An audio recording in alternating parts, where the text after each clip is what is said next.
नमस्कार दोस्तों, स्वागत आपका मेरे इस YouTube चैनल पर। दोस्तों, क्या लिखूं क्या लिखूं। आज मैं लाई हूं आपके लिए एक नई पुस्तक। क्या लिखूं यह एक काव्य है। इसमें लंबी कविता है, एक ही कविता, और इसकी रचिता हैं डॉक्टर बबीता किरण। तो दोस्तों, आज मैं इस पुस्तक के बारे में आपसे बात करूंगी। क्या लिखूं। चैनल को सब्सक्राइब करना ना भूलें, बेल आइकन अवश्य दबाएं, मेरी वीडियोस को लाइक करें, कमेंट करें, शेयर करें और पुरानी वीडियोस अवश्य देखें। तो दोस्तों, आज मैं बात करती हूँ इस पुस्तक के बारे में। पेपरबैक में 2023 में प्रकाशित हुई है और मूल्य 250 रुपये, पृष्ठ 104, और इसको प्रकाशित किया है ज्ञान गंगा, नई दिल्ली प्रकाशन ने। तो अब मैं परिचय देना चाहूंगी बबीता जी के बारे में। बबीता जी पर्यावरण विज्ञान में स्नातकोत्तर हैं, साहित्य में डॉक्टरेट की मानद उपाधि इन्हें मिली है और इनकी ये दूसरी पुस्तक है। इससे पहले भी एक पुस्तक आ चुकी है और इसके अलावा इन्हें काव्य गौरव सम्मान, काव्य भूषण सम्मान मिल चुका है और ये कई संस्थाओं की सदस्य हैं। महिला काव्य मंच फरीदाबाद इकाई की अध्यक्ष हैं। इंद्रप्रस्थ लिटरेचर फेस्टिवल फरीदाबाद इकाई की अध्यक्ष हैं। जिला सह संयोजक कला व सांस्कृतिक प्रकोष्ठ फरीदाबाद, और ये निदेशक है third wall creation private limited. और इसके अलावा ये लेखन करती हैं, साहित्य सेवा करती हैं, पर्यावरण सलाहकार हैं, बागबानी करती हैं, समाज सेवा करती हैं अगन फाउंडेशन के तहत। फरीदाबाद निवासी हैं ये। और अब मैं इसके बारे में, पुस्तक के बारे में आपके साथ बात करूंगी। इस पुस्तक की भूमिका लिखी है श्री महेश गर्ग बेधड़क जी ने। ये चीफ टेक्नोलॉजी ऑफिसर उत्तर रेलवे नई दिल्ली हैं। इन्होंने लिखा है इस पुस्तक के बारे में कि कवित्री की इस अनवरत कविता में रिश्तों की खुशबू है, प्यार है, समाज में व्याप्त विद्रूपताओं पर प्रहार है, प्रकृति की सुंदरता से ली हुई उपमाएं हैं और अनेक राष्ट्रीय एवं अंतर्राष्ट्रीय समस्याएं हैं जिनका हल हमें खोजना है। कैसे, ये आपको सोचना है। और आत्मकथ्य में बबीता जी ने कहा है कि सभी इस बात से सहमत होंगे कि नदी का प्रवाह, चिड़ियों का कलरव, पत्तियों की सरसराहट, बच्चों की मुस्कान यदि कविता है तो मजदूर का पसीना, गरीब की बेबसी भी कविता है, सुख भी कविता है, दुख भी कविता है। जीवन पथ पर चलते चलते पुष्पों का मधुर एहसास हो या दुख के कांटों की चुभन हो, दोनों स्थितियों में जो भाव मन में जागृत होते हैं कविता का रूप ले लेते हैं। एक कवि और लेखक की यह नैतिक जिम्मेदारी बनती है कि वे समाज में हो रहे बदलावों पर, व्याप्त कुरीतियों पर अपनी लेखनी को तलवार की भांति प्रयोग में लाए तथा जनमानस की चेतना का साक्षी बने। तो दोस्तों, मैंने क्या पाया इस पुस्तक में? मैंने बहुत सी बातें पाई। तो मैं बताती हूँ इस पुस्तक के बारे में कि मेरे हिसाब से यह लक्षणों और व्यंजनाओं से सुसज्जित एक लंबी कविता है जो प्रभावशाली है। इसमें प्रभावशाली कथ्य है, चिंतन के विषय हैं, सामाजिक सरोकार, नैतिक सरोकार, मनोवैज्ञानिक विषय लिए गए हैं।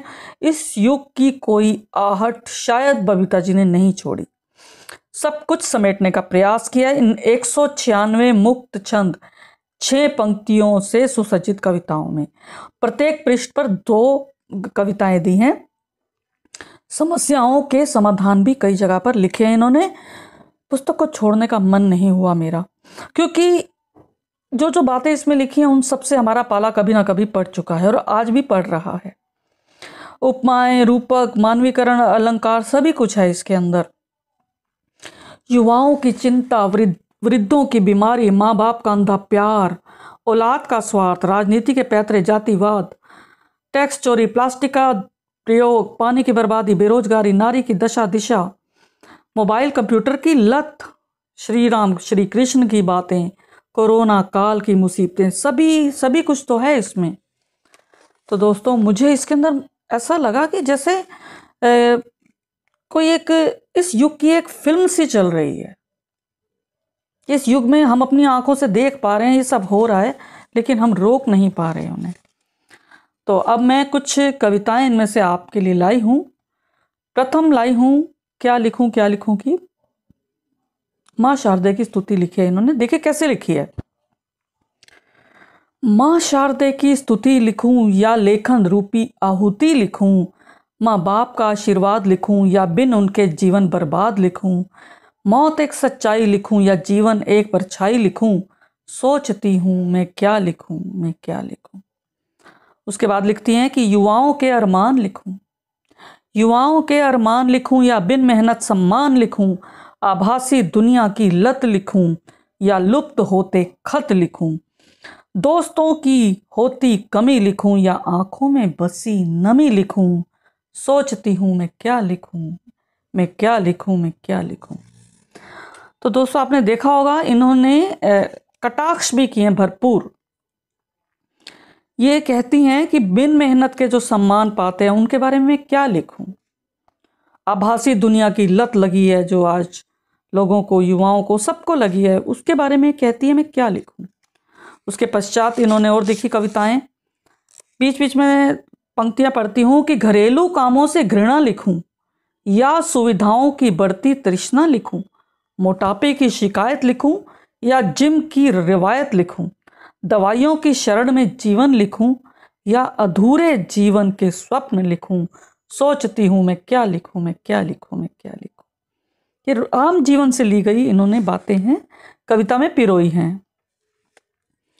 और लिखती हैं कि बांस की खटिया सुराई का पानी लिखूं या सुख संतोष से गुजरती जिंदगानी लिखूं, राम राम से होता अभिवादन लिखूं या प्रकृति का सौंदर्य मन भावन लिखूं, खेत खलिहानों में उगता सोना लिखूं या नकली सोने की खातिर रोना लिखूं, सोचती हूं मैं क्या लिखूं। और एक देखिए बड़ा प्यारा है जो मैं आगे बताने वाली हूं कि हम लोग कितने ज़्यादा मशीन हो चुके हैं हम। और दूसरी बात आपने देखा होगा कंक्रीट के जंगलों में हम रहने को मजबूर हैं। इनके बारे में बबीता जी लिखती हैं कि आसमान छूती इमारतें लिखूं या लोग धूप को तरसते लिखूं, जोड़ों में दर्द विटामिन की कमी लिखूं या जिंदगी जरा थमी थमी लिखूं, सुख सुविधाओं की बीन लिखूं। देखिए कितना प्यारा इन्होंने लिखा है उपमा कि सुख सुविधाओं की बीन लिखूं या जिंदगी बनी मशीन लिखूं, सोचती हूं मैं क्या लिखूं, सोचती हूं मैं क्या लिखूं। और कहीं पर ये थोड़ा सा उग्र भी हुई हैं, देखिए युवाओं के प्रति कि युवाओं के लिए घर धर्मशाला लिखूं या अपने में मस्त जिम्मेदारी से नपाला लिखूं, सुनकर अनसुना करने का हुनर लिखूं या माँ को माँ नहीं नौकर लिखूं, सोचती हूँ मैं क्या लिखूं। इन्होंने युवाओं के भाव पढ़े हैं, युवाओं की जो दशा आज हो रही है, जो इनकी अलग चाल है उसके बारे में लिखा है कि फेसबुक इंस्टाग्राम बनते ब्लैक होल लिखूं या फेक न्यूज़ का झोल लिखूं। तो इस तरह इन्होंने खूब सारी बातें लिखी हैं। और इन्होंने तारीफ भी लिखी है चिकित्सक की कि बीमारी के अनदेखे लक्षण लिखूं या चिकित्सक बने रक्षक लिखूं, 100 साल बाद आई कैसी है महामारी लिखूं या जिंदगी पर मौत भारी लिखूं।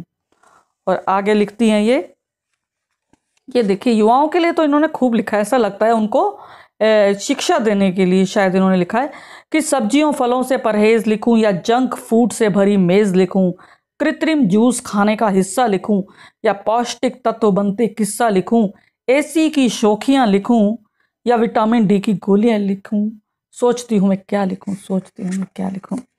तो आपने मित्रों देख लिया कि इस तरह की कविताएं इसके अंदर शामिल हैं। और अंतिम में पढ़ देती हूँ कि शिक्षा में राजनीतिक हस्तक्षेप लिखूं या अपनी संस्कृति से द्वेष लिखूं, मन घड़ंत इतिहास का जाल लिखूं या सांस्कृतिक पुनर्जागरण का भव्य काल लिखूं, अल्पसंख्यक बहुसंख्यक की तकरार लिखूं या इंसान का इंसान पर वार लिखूं, सोचती हूँ मैं क्या लिखूं।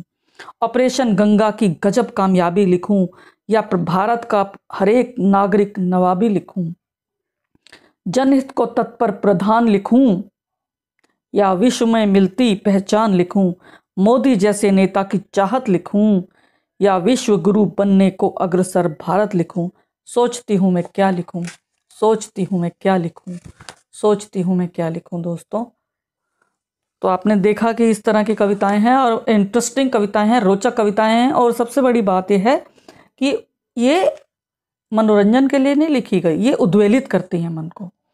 तो मुझे उम्मीद है आपको समीक्षा पसंद आई होगी। दोस्तों मेरे साथ जुड़े रहने के लिए एक बार फिर से शुक्रिया, धन्यवाद दोस्तों। फिर मिलेंगे अगली कड़ी के साथ।